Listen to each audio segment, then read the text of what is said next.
ओम शांति। आज 25 दिसंबर 2023 साकार बाप दादा के मधुर महावाक्य। बाबा ने कहा, मीठे बच्चे, बाप हर बात में कल्याणकारी है, इसीलिए जो डायरेक्शन मिलते हैं उसमें आनाकानी न कर श्रीमत पर सदा चलते रहो। प्रश्न, नोंदा भक्ति और नोंदा पढ़ाई दोनों से जो प्राप्तियां होती हैं उसमें क्या अंतर है? उत्तर, नोंदा भक्ति से सिर्फ साक्षात्कार होता है। जैसे श्री कृष्ण के भक्त होंगे तो उन्हें श्री कृष्ण का साक्षात्कार होगा, रास आदि करेंगे, लेकिन वे कोई वैकुंठपुरी व श्री कृष्णपुरी में नहीं जाते। तुम बच्चे नोंदा पढ़ाई पढ़ते हो, जिससे तुम्हारी सब मनोकामनाएं पूरी हो जाती हैं। इस पढ़ाई से तुम वैकुंठपुरी में चले जाते हो। गीत, आज नहीं तो कल। ओम शांति। यह किसने कहा कि घर चल?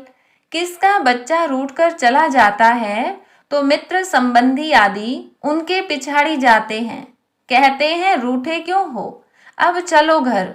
यह भी बेहद का बाप आकर सब बच्चों को कहते हैं, बाप भी है, दादा भी है, जिस्मानी भी है तो रूहानी भी है।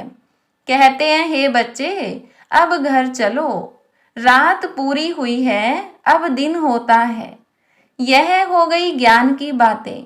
ब्रह्मा की रात, ब्रह्मा का दिन। यह किसने समझाया? बाप बैठ ब्रह्मा और ब्रह्मा कुमार कुमारियों को समझाते हैं। आधा कल्प है रात, अर्थात पतित रावण राज्य अथवा भ्रष्टाचारी राज्य, क्योंकि आसुरी मत पर चलते हैं। अब तुम श्रीमत पर हो। श्रीमत भी है इनकॉग्निटो। हम जानते हैं बाप खुद आते हैं, उनका रूप अलग है, रावण का रूप अलग है। उनको 5 विकार रूपी रावण कहा जाता है। अभी रावण राज्य खल्लास होगा, फिर ईश्वरीय राज्य होगा। राम राज्य कहते हैं ना, सीता के राम को नहीं जपते हैं। माला में राम राम जपते हैं ना, वह परमात्मा को याद करते हैं। जो सर्व का सद्गति दाता है, उनको ही जपते रहते हैं। राम माना गॉड। माला जब जपते हैं तो कभी कोई व्यक्ति को याद नहीं करेंगे, उनकी बुद्धि में दूसरा कोई आएगा नहीं। तो अब बाप समझाते हैं, रात पूरी हुई। यह है कर्म क्षेत्र, स्टेज, जहां हम आत्माएं शरीर धारण कर पार्ट बजाती हैं। 84 जन्मों का पार्ट बजाना है, फिर उसमें वर्ण भी दिखाते हैं, क्योंकि 84 जन्मों का हिसाब भी चाहिए ना। किस किस जन्म में, किस कुल में, किस वर्ण में आते हैं। इसीलिए ही विराट रूप भी दिखाया है। पहले पहले हैं ब्राह्मण। सिर्फ सतयुगी सूर्यवंशी में 84 जन्म हो न सके। ब्राह्मण कुल में भी 84 जन्म नहीं होते। 84 जन्म तो भिन्न भिन्न नाम, रूप, देश, काल में होते हैं। सतयुग सतो प्रधान से फिर कलयुग तमो प्रधान में जरूर आना है। उनका भी टाइम दिया जाता है। मनुष्य 84 जन्म कैसे लेते हैं, यह भी समझने की बात है। मनुष्य तो समझ नहीं सकते। तब तो बाप कहते हैं, तुम अपने जन्मों को नहीं जानते हो, मैं बतलाता हूँ। बाप समझते हैं, ड्रामानुसार सब भूलना जरूर है। अभी यह संगम युग है। दुनिया तो कहती है कलयुग अभी छोटा बच्चा है। इसको कहा जाता है अज्ञान, घोर अंधियारा।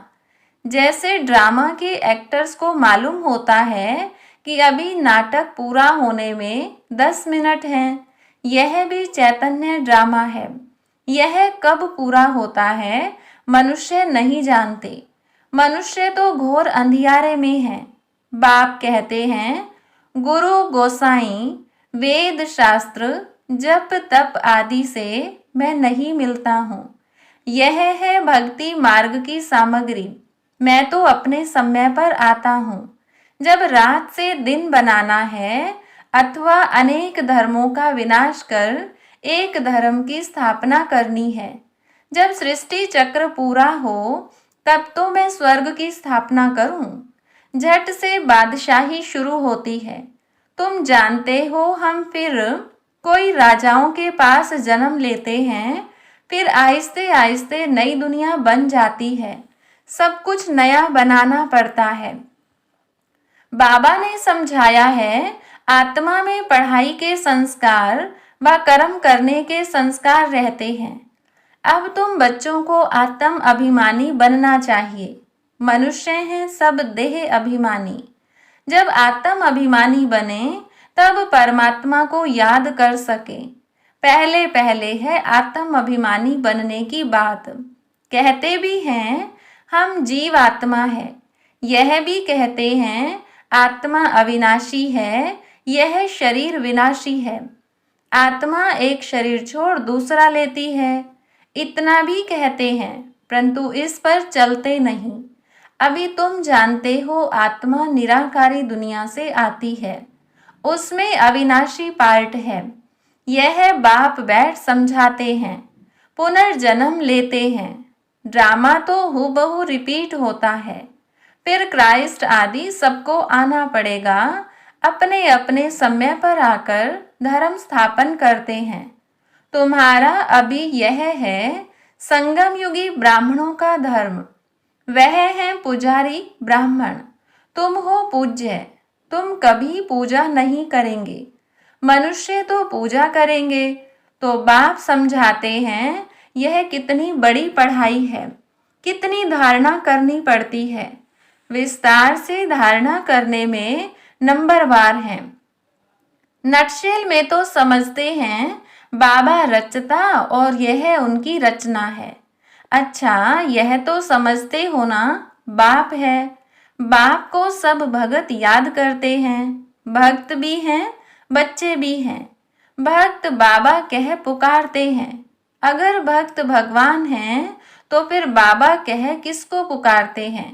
यह भी समझते नहीं, अपने को भगवान समझ बैठ जाते हैं। बाबा कहते हैं ड्रामा अनुसार जब ऐसी हालत हो जाती है, भारत बिल्कुल ही लास्ट खाते में चला जाता है, तब बाप आते हैं। भारत जब पुराना हो तब फिर नया बने। नया भारत जब था तो और कोई धर्म नहीं था, उसको स्वर्ग कहा जाता है। अभी पुराना भारत है, इसको नर्क कहेंगे। वहां पूज्य थे, अब पुजारी हैं। पूज्य और पुजारी का फर्क तो बता दिया है। हम आत्मा सो पूज्य, फिर हम आत्मा सो पुजारी। हम सो ज्ञानी तू आत्मा, हम आत्मा पुजारी तू आत्मा। आप ही पूज्य, आप ही पुजारी भगवान को नहीं कहेंगे, लक्ष्मी नारायण को कहेंगे। तो यह बुद्धि में आना चाहिए कि वह कैसे पूज्य फिर पुजारी बनते हैं। बाप कहते हैं कल्प पहले भी मैंने ऐसे ही ज्ञान दिया था, कल्प कल्प देता हूँ। मैं आता ही हूँ कल्प के संगम युग पर। मेरा नाम ही पतित पावन है। जब सारी दुनिया पतित होती है तब मैं आता हूँ। देखो यह झाड़ है, इसमें ब्रह्मा ऊपर में खड़ा है। पहले आदि में दिखाते हैं, अभी सब पिछाड़ी में है। जैसे ब्रह्मा पिछाड़ी में प्रत्यक्ष हुआ है, वैसे वह भी पिछाड़ी में आएंगे। जैसे क्राइस्ट है तो वह फिर अंत में आएगा, परंतु हम पिछाड़ी यानी डाल के अंत में उसका चित्र नहीं दे सकते हैं, समझा सकते हैं। जैसे यह देवी देवता धर्म की स्थापना करने वाला प्रजापिता ब्रह्मा है, अभी झाड़ की एंड में खड़ा है। क्राइस्ट भी क्रिश्चियन धर्म का प्रजापिता है ना। जैसे यह प्रजापिता ब्रह्मा, वैसे वो प्रजापिता क्राइस्ट, प्रजापिता बुद्ध, यह सब धर्म की स्थापना करने वाले हैं। सन्यासियों का शंकराचार्य, उनको भी पिता कहेंगे। वह गुरु कहते हैं, कहेंगे हमारा गुरु शंकराचार्य था। तो यह जो डाल के आदि में खड़े हैं, यह फिर जन्म लेते लेते अंत में आते हैं। अभी सब तमो प्रधान स्टेज में हैं। यह भी आकर समझेंगे, पिछाड़ी में सलाम करने आएंगे जरूर। उन्हों को भी कहेंगे बेहद के बाप को याद करो। बेहद का बाप सबके लिए कहते हैं देह सहित देह के सब संबंधों को छोड़ो। यह ज्ञान हरेक धर्म वाले के लिए है। सब देह के धर्म छोड़ अपने को अशरीरी समझ बाप को याद करो। जितना याद करेंगे, ज्ञान की धारणा करेंगे, उतना उच्च पद पाएंगे। कल्प पहले जिसने जितना ज्ञान लिया होगा उतना जरूर आकर लेंगे। तुम बच्चों को कितना फखुर रहना चाहिए। हम विश्व के रचयिता बाप के बच्चे हैं। बाप हमको विश्व का मालिक बनाते हैं, राजयोग सिखला रहे हैं। कितनी सहज बात है, परंतु चलते चलते थोड़ी सी बात में संशय आ जाता है। इसको ही माया का तूफान व परीक्षा कहा जाता है। यह तो बाप कहते ही हैं कि गृहस्थ व्यवहार में रहना है। सबको घर बार छुड़ा दूं तो सब यहाँ बैठ जाएं। व्यवहार में भी पास करना है, फिर समय पर सर्विस में लग जाएंगे। जिन्होंने धंधे आदि को छोड़ा है उन्हों को फिर सर्विस में लगाते हैं तो कोई बिगड़ पड़ते हैं। कोई तो समझते हैं श्रीमत में कल्याण है, श्रीमत पर जरूर चलना ही है। डायरेक्शन मिला उसमें फिर आनाकानी नहीं करनी चाहिए। बाप हर बात में कल्याणकारी है। माया बड़ी चंचल है। बहुत हैं जो समझते हैं ऐसे रहने से तो कोई धंधा आदि करें, कोई समझते हैं शादी करें। बुद्धि चक्कर खाती रहती है, फिर पढ़ाई को छोड़ देते हैं। कोई तो बाप से गारंटी करते हैं हम श्रीमत पर जरूर चलेंगे। वह है आसुरी मत, यह है ईश्वरीय मत। आसुरी मत पर चलने से बहुत कड़ी सजाएं खाते हैं। उन्होंने फिर गरुड़ पुराण में डराने की रोचक बातें लिख दी हैं, जिससे जास्ती पाप न करें, परंतु फिर भी सुधरते थोड़े ही हैं। यह सब बाप समझाते हैं। ज्ञान का सागर कोई मनुष्य नहीं हो सकता। ज्ञान का सागर नॉलेजफुल बाप समझा रहे हैं। जो समझते हैं वह फिर समझाते हैं, कहते हैं यह ठीक बात है, हम फिर आएंगे। बस प्रदर्शनी से बाहर निकले और खल्लास। हाँ, कोई 2-3 भी निकले तो भी अच्छा है। प्रजा तो बहुत बनती रहती है। वर्षा पाने लायक कोई मुश्किल निकलते हैं। राजा रानी के 1-2 बच्चे होंगे, उनको राजकुल का कहेंगे। प्रजा तो कितनी ढेर होती है। प्रजा तो झट बनती है, राजाएं थोड़े बनते हैं। 16,108 त्रेता के अंत में जाकर बनते हैं। प्रजा तो करोड़ों की अंदाज में होगी। यह समझने की बड़ी विशाल बुद्धि चाहिए। हम पारलौकिक बाप से वर्षा ले रहे हैं। बाप का फरमान है मुझे याद करो और वर्षे को याद करो। मन मना भव और मध्याजी भव। स्वर्ग है विष्णुपुरी और यह है रावणपुरी। शांति धाम, सुख धाम और दुख धाम, यह बाप समझाते हैं। बाप को याद करने से अंतमति सो गति हो जाएगी। भक्ति मार्ग में समझो श्री कृष्ण को याद करते हैं, परंतु ऐसे नहीं कि श्री कृष्णपुरी में पहुंच जाएंगे। नहीं, करके श्री कृष्णपुरी में जाकर ध्यान में रास आदि करके लौटेंगे। वह है नोंधा भक्ति का प्रभाव, जिससे उनको साक्षात्कार हो जाता है, मनोकामना पूरी होती है। बाकी सतयुग तो सतयुग है, वहां जाने के लिए फिर नोंधा पढ़ाई चाहिए। नोंधा भक्ति नहीं। पढ़ते रहो, मुरली जरूर पढ़नी चाहिए।